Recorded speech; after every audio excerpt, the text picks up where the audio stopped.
নিজের জন্য কি কেনার ইচ্ছা আছে? নিজের কিছু ছিল না, ছেলে মেয়েদের নিজে চিনতে বেশি। আমাদের ছেলে পেলে তারপরে আমরা পারলে কিছু নেবো, না পারলে না। বাচ্চাদের জন্য কিনবো, আমার জন্য হলে হলো, না হলে নাই। চলছে রমজান মাস, সামনে ঈদ। প্রতি বছর বাবা আমাদের সবার জন্য নতুন পোশাক নিয়ে ঘরে ফেরেন।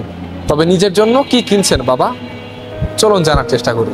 হাতের অবস্থা ভালো না এখন, বাচ্চা কাচ্চা দিয়ে পরে যদি হয় তো দেখবো, সেটা পরে। বাচ্চা আছে, বউ আছে, পরিবার আছে, তাদের জন্য যেটুকু পারি কিনবো। আমার জন্য নাও হতে পারে, এরকমই। যেটুকু আমার আয় আছে আমি ধরুন বাড়ি লিখে দেবো আর ছেলেকে দেবো, এইটুকুই আমার। তাছাড়া আমার আর কিছু নেই। ওদেরকে দিতে পারলে আমার নিজে খুশি। টাকা পয়সা তো এখন পর্যন্ত জোগাড়ই হয়নি। এখন 25-26 রোজার ভিতরে যদি কিছু বুঝাতে পারি তাহলে বাজার হাট করা হবে। নিজের জন্য এখনো কিনিনি, নিজের জন্য পরে কিনবো, আগে ছেলেপিলের জন্য কিনি।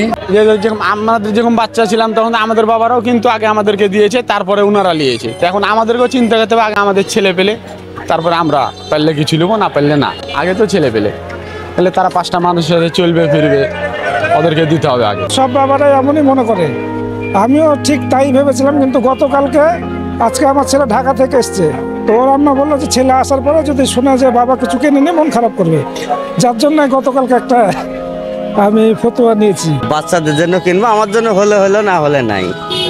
বাচ্চার জন্য কিছু কিনা হয়নি এখনো, নিজের জন্য কিছু কিনা হয়নি। গরিব মানুষেরা কেনাকাটা আছে বলে কিনতে পারি নাই, পরবর্তীতে কিনবো। নিজের জন্য এখনো আসেনি, আগে বাচ্চাদের এই শখ পূরণ করবো, তারপরে আমাদের। নিজের জন্য কি কি কিনবেন ভাবছেন? নিজের জন্য এখনো কিছু করা হয়নি। নিজের জন্য এখন তো কিন্তু কিছু কিনে নি, তবে এখন সেগুলো কিনবো বাচ্চাদের জন্য, আমাদের জন্য এখন কিনবো পরে আরো।